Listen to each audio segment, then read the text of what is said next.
എല്ലാവർക്കും നമസ്കാരം. ഞാൻ ശൈവ പരമ്പരയുടെ തമിഴ് ശൈവത്തിൻ്റെ ഒരു പഠനവുമായിട്ട് ബന്ധപ്പെടുത്തിയുള്ള യാത്രയിലാണ്. ഈ ഒരു യാത്രയുടെ ഇപ്പം നിൽക്കുന്നത് രാമേശ്വരത്താണ്. രാമേശ്വരം നമുക്കറിയാം, ശിവൻ്റെ ഏറ്റവും കൂടുതൽ ഈ ഒരു മണ്ണിനെ നമ്മൾ ആരാധിക്കപ്പെടുന്നത് ശിവൻ്റെ ഭൂമി എന്നുള്ള രീതിയിലാണ്. ഇവിടുത്തെ ലിംഗപ്രതിഷ്ഠ ഏതാണെന്നൊന്നും എനിക്കറിയില്ല. രാമൻ കോൺസെൻട്രേഷൻ ചെയ്തിരിക്കുന്ന വ്യക്തിത്വം ഏതാണെന്നും തിരിച്ചറിയില്ല. പക്ഷേ ഇവിടുത്തെ ലിംഗം എന്ന് പറയുന്നത് വിശുദ്ധിയായിട്ട് അടിസ്ഥാനപ്പെടുത്തിയുള്ളതാണ്. ശുദ്ധി. ഈ ക്ഷേത്രത്തിൻ്റെ എല്ലാ കാര്യങ്ങളും നോക്കിയാലും നമുക്കറിയാൻ പറ്റും. നമ്മുടെ ആത്മമോചനത്തിന് വേണ്ടിയിട്ടുള്ള എല്ലാ ആചാര പ്രക്രിയയാണ് ഇവിടെ ചെയ്യാറുള്ളത്.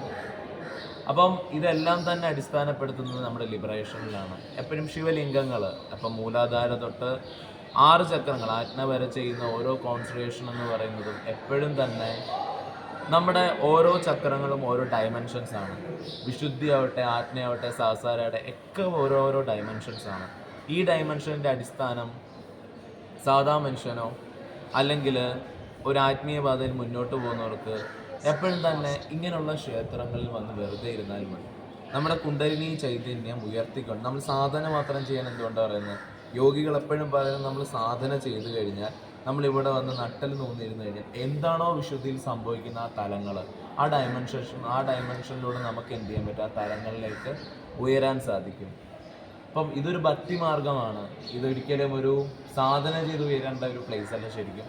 പക്ഷേ ഇത് ഭക്തിയുടെ മാർഗത്തിൽ ഉചിതമായ സ്ഥലമാണ്. എന്നാൽ ഓരോ യോഗികൾക്കും ഇവിടെ വന്ന് വിശുദ്ധിയുടെ പല ഡയമെൻഷൻസിനെ ആക്ടിവേറ്റ് ചെയ്യാനായിട്ടുള്ള ഒരു ക്രമീകരണം ഇവിടുത്തെ ലിംഗത്തിൻ്റെ ശക്തിക്കുണ്ട്.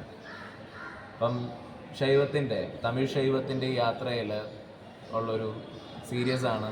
അപ്പം ഈ ഒരു രീതിയിൽ എന്തായാലും ഈ ക്ഷേത്രം രാമേശ്വരം, രാമൻ ശിവനെ ആരാധിച്ച ഭൂമി എന്നാണ് പറയുന്നത്. രാമനാവട്ടെ, ലക്ഷ്മണനാവട്ടെ, ഹനുമാനാവട്ടെ, പക്ഷെ ഇവിടുത്തെ ലിംഗം വിശുദ്ധിയായിട്ട് വളരെയേറെ കണക്റ്റഡ് ആണ്. നമുക്ക് ആ ഒരു തലത്തിലേക്ക് ഉയരാനായിട്ട് വളരെ സാധിക്കുന്ന ഒരു ക്ഷേത്രമാണ് രാമേശ്വരം. എല്ലാവർക്കും നമസ്കാരം.